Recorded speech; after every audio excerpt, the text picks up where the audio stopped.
১৯৮১ সাল জুন মাসের এক গরম সন্ধ্যা। বাগদাদের আকাশ তখন শান্ত। ইরাকি রাডার স্ক্রিনে কিছু নেই, কিন্তু মাটির মাত্র ৫০ ফুট উপর দিয়ে ছুটে আসছে ১৪টি যুদ্ধবিমান। কেউ টের পায়নি, কেউ জানেনি। আর মাত্র ২ মিনিটের মধ্যে মধ্যপ্রাচ্যের ইতিহাস বদলে গেল চিরতরে। স্বাগতম আর্কাইভ ট্র্যাকিংয়ে। আজকের বিষয় অপারেশন অপেরা, ইতিহাসের সবচেয়ে সাহসী এবং বিতর্কিত বিমান হামলাগুলোর একটি।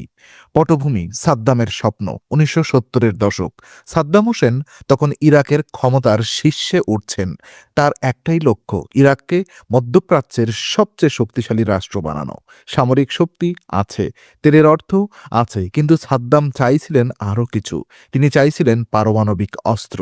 ১৯৭৬ সালে ইরাক ফ্রান্সের সাথে একটি চুক্তি করে। চুক্তির নাম অসিডিস। ফ্রান্স ইরাককে দেবে একটি উন্নত পারমাণবিক গবেষণা রিয়্যাক্টর। রিয়্যাক্টরের নাম রাখা হয় অসির্যাক। বাগদাদ থেকে মাত্র ১৭ কিলোমিটার দূরে আল তুয়াইথা পারমাণবিক কেন্দ্রে। আনুষ্ঠানিকভাবে বলা হলো এটি শান্তিপূর্ণ গবেষণার জন্য, কিন্তু ইসরায়েলি গোয়েন্দা সংস্থা মোসাদ ততক্ষণে অন্য তথ্য পেয়ে গেছে।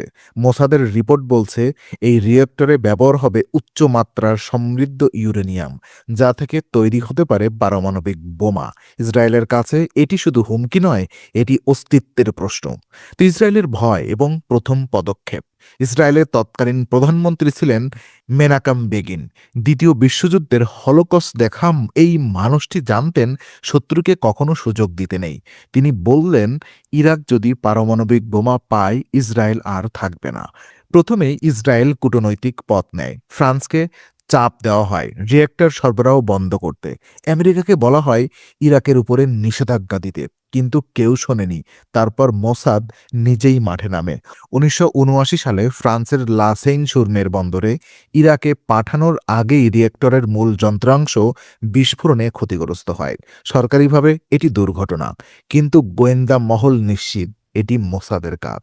এরপর ১৯৮০ সালে ইরাকি পারমাণবিক প্রকল্পের প্রধান বিজ্ঞানী ইয়াহিয়া আল মেসাদ প্যারিসের একটি হোটেলে খুন হন। তদন্তে কিছুই পাওয়া যায়নি, কিন্তু এটিও ছিল মোসাদের অপারেশন বলে ধারণা করা হয়। তবুও রিয়েক্টর নির্মাণ থামেনি। তখন ইসরায়েল বুঝল এবার সরাসরি আঘাত করতে হবে। তো পরিকল্পনার জন্ম অপারেশন অপেরা। ১৯৮০ সালের শেষ দিকে ইসরায়েলি বিমান বাহিনীর প্রধান ডেভিড আইভরি একটি অসাধারণ পরিকল্পনা তৈরি শুরু করেন। মিশনের নাম অপারেশন অপেরা, যা পরে পরিচিতি পায় অপারেশন ব্যাবিলন নামেও। চ্যালেঞ্জ ছিল বিশাল। বাগদাদ থেকে ইসরায়েলের দূরত্ব প্রায় ১৬০০ কিলোমিটার। মাঝখানে জর্ডান, সৌদি আরবের আকাশসীমা, ইরাকের শক্তিশালী সোভিয়েত নির্মিত রাডার সিস্টেম, আর রিয়েক্টরের চারপাশে ইরাকি বিমান প্রতিরক্ষা ব্যবস্থা।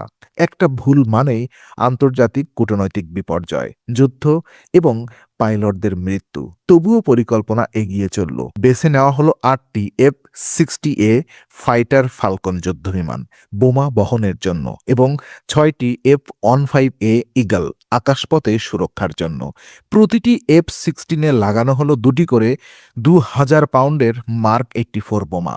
মোট ১৬টি বোমা। পাইলটদের জন্য সবচেয়ে কঠিন নির্দেশ ছিল রাডার এড়িয়ে মাত্র ৫০ থেকে ১০০ ফুট উচ্চতায় উঠতে হবে, মরুভূমির উপর দিয়ে, রাতের আঁধারের আগেই, একেবারেই নিঃশব্দে। তো সবচেয়ে বিপজ্জনক অংশ রাডার ফাঁকি। পরিকল্পনার সবচেয়ে চতুর্থ অংশ ছিল জর্ডান ও সৌদি আরবের আকাশসীমা পার হওয়া। ইসরায়েলি পাইলটরা সৌদি রয়্যাল এয়ারফোর্সের পোশাক পরেনি, কিন্তু তারা রেডিওতে কথা বললেন সৌদি আরবীয় উচ্চারণে, আরবিতে। সৌদি ও জর্ডানের রাডার কন্ট্রোলাররা যখন জিজ্ঞেস করল, বিমানগুলো সৌদির রুটিন পেট্রোলের অংশ বলে উত্তর দেওয়া হলো। এছাড়াও পাইলটরা ব্যবহার করলেন নিচু উচ্চতায় উড়ে রাডারের নিচ দিয়ে যাওয়ার কৌশল, যাকে বলে nap of the earth flight. মরুভূমির উপর দিয়ে এত নিচু উড়ে যাওয়া, একটু ভুল হলেই বিমান মাটিতে। কিন্তু ইসরায়েলের পাইলটরা ছিলেন বিশ্বমানের। জর্ডানের রাজা হোসেন সেদিন লোহিত সাগরে তার নৌকায় ছিলেন। তিনি নিজে আকাশে বিমানগুলো দেখেছিলেন। পরে জানা গেছে তিনি ওয়াশিংটনকে সতর্ক করার চেষ্টা করেছিলেন, কিন্তু বার্তা সময় মতো পৌঁছায়নি। ওদিকে 7ই জুন 1981 আক্রমণের দিন। 7ই জুন স্থানীয় সময় বিকেল 4টায় ইসরায়েলের ইজজিরাম এয়ারবেস থেকে 14টি বিমান উড়াল দিল নীরবে। কোনো ঘোষণা নেই, কোনো সংবাদ নেই। মিশন লিড করেছিলেন কর্নেল জিওরা রোম, ইসরায়েলি বিমান বাহিনীর অন্যতম সেরা পাইলট। বিমানগুলো আকাবা উপসাগর পেরিয়ে সৌদি আরবের মরুভূমির উপর দিয়ে একেবারেই নিচু দিয়ে ছুটে চলল। সন্ধ্যা 6টা 35 মিনিট বাগদাদের কাছে আল তুয়াইথা পারমাণবিক কেন্দ্রে হঠাৎ আকাশ থেকে নেমে এলো 8টি F-16। ইরানি রাডার তখনও কিছু ধরতে পারেনি। মাত্র 70 সেকেন্ড একে একে 16টি বোমা ছুড়ে গেল রিয়েক্টরের দিকে। প্রতিটি বোমা 2000 পাউন্ড, মোট ওজন 32,000 পাউন্ড বিস্ফোরক। ওসিরাক রিয়েক্টরের কংক্রিটের গম্বুজ ধূলিসাৎ হয়ে গেল। আগুন, ধোঁয়া এবং ধ্বংসস্তূপ। রিয়েক্টরটি সম্পূর্ণ ব্যবহারের অনুপযোগী হয়ে পড়ল। মিশন সফল। ইরাকের 10 জন সৈন্য এবং 1 জন ফরাসি টেকনিশিয়ান নিহত হলেন। ইসরায়েলের একটি বিমানও ক্ষতিগ্রস্ত হল না। একজন পাইলটও আহত হলেন না। ইলান র্যামন, সবচেয়ে তরুণ পাইলটের গল্প। এই মিশনের সবচেয়ে আলোচিত নাম ইলান র্যামন। মাত্র 27 বছর বয়সী এই পাইলট ছিলেন সেদিনের সবচেয়ে কনিষ্ঠ অংশগ্রহণকারী। তিনি F-16-এর নম্বর 8 পাইলট হিসেবে উড়েছিলেন। সেদিনের সেই তরুণ পাইলট পরবর্তীতে হয়ে উঠলেন ইসরায়েলের প্রথম মহাকাশচারী। 2003 সালের ফেব্রুয়ারিতে আমেরিকার স্পেস শাটল কলম্বিয়া পৃথিবীতে ফেরার সময় বায়ুমণ্ডলে বিস্ফোরিত হয়। ইলান র্যামন সহ 7 জন মহাকাশচারী মারা যান। যে মানুষটি একদিন ইরাকের পারমাণবিক রিয়্যাক্টর ধ্বংস করেছিলেন, মহাকাশে গিয়েও তার জীবনের যাত্রা শেষ হয়েছিল আরেক বিস্ফোরণে। ইতিহাসের এই বিষণ্ণ কাকতালীয় ঘটনা আজও মানুষের মনকে আলোড়িত করে। তো আন্তর্জাতিক প্রতিক্রিয়া এবং বিতর্ক। হামলার পরদিন পুরো বিশ্ব স্তব্ধ। জাতিসংঘের নিরাপত্তা পরিষদ জরুরি বৈঠক বসল। যুক্তরাষ্ট্র, যারা ইসরায়েলের সবচেয়ে বড় মিত্র, তারাও প্রকাশ্যে নিন্দা জানালো। রাষ্ট্রপতি ডোনাল্ড রিগান কিছু সময়ের জন্য ইসরায়েলে F-16 বিমান সরবরাহ বন্ধ রাখলেন। ফ্রান্স ক্ষোভে ফেটে পড়ল, কারণ তাদের একজন নাগরিক এই হামলায় মারা গেছেন এবং তাদের তৈরির রিয়্যাক্টর ধ্বংস হয়েছে। জাতিসংঘ নিরাপত্তা পরিষদ রেজলিউশন 487 পাশ করল, যেখানে ইসরায়েলের এই হামলাকে আন্তর্জাতিক আইনের সুরক্ষা লঙ্ঘন বলা হলো। ইরাক দাবি করল এটি ছিল শান্তিপূর্ণ পারমাণবিক গবেষণা কেন্দ্র। সাদ্দাম হোসেন প্রতিশোধের হুমকি দিলেন, কিন্তু ইসরায়েল এক বাক্যে বলল, আমরা অনুশোচনা করি না। প্রধানমন্ত্রী বেগিন বললেন, আমরা আমাদের জনগণকে রক্ষা করেছি, এটি আমাদের দায়িত্ব ছিল। বেগিন ডক্ট্রিন, যে নীতি ইতিহাস বদলে দিল। এই অভিযান শুধু একটি সামরিক হামলা ছিল না, এটি ছিল একটি নতুন কৌশলগত নীতির জন্ম। নাম বেগিন ডক্ট্রিন।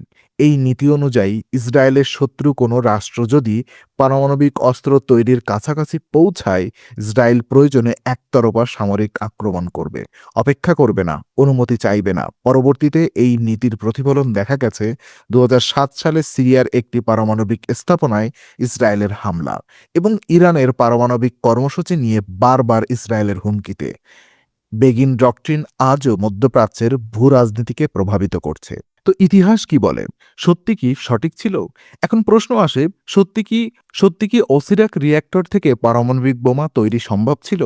অনেক পারমাণবিক বিশেষজ্ঞ পরে বলেছেন, ওসিরাক রিয়্যাক্টরে যে মাত্রায় ইউরেনিয়াম ব্যবহার হতো তা থেকে সহজে পারমাণবিক বোমা তৈরি করা সম্ভব ছিল না।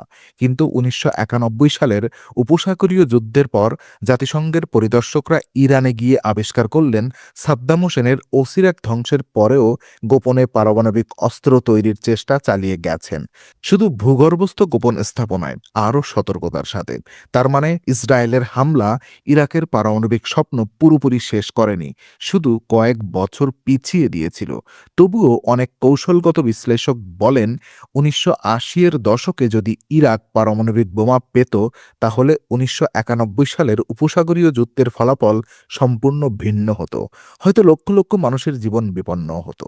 তো 1981 সালের সেই 70 সেকেন্ড শুধু একটি রিয়্যাক্টর ধ্বংস করেনি, এটি প্রমাণ করে দিয়েছিল একটি ছোট দেশও যদি যথেষ্ট সাহসী হয়, সে পুরো বিশ্বকে চমকে দিতে পারে।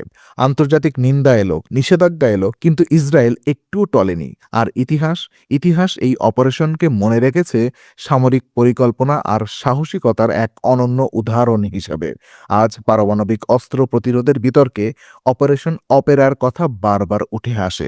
এই মিশন শেখায় প্রিভেন্টিভ স্ট্রাইক মানে শুধু যুদ্ধ নয়, কখনো কখনো এটি আরও বড় যুদ্ধ ঠেকানোর একমাত্র পথ। তবে এই প্রশ্নের উত্তর আজও বিতর্কিত। এই সিদ্ধান্ত কি ঠিক ছিল? সেই বিচার ইতিহাসের উপর ছেড়ে দেওয়াই ভালো। তো এই ছিল অপারেশন অপেরার অজানা গল্প। যদি এই ভিডিওটি আপনার ভালো লেগে থাকে, লাইক করুন, শেয়ার করুন এবং আর্কাইভ ট্র্যাকিংকে সাবস্ক্রাইব করুন। কারণ ইতিহাসের এরকম আরও গোপন অধ্যায় আমরা প্রতিদিন তুলে আনছি। আর্কাইভ ট্র্যাকিং, ইতিহাসের অন্ধকার কোণ থেকে।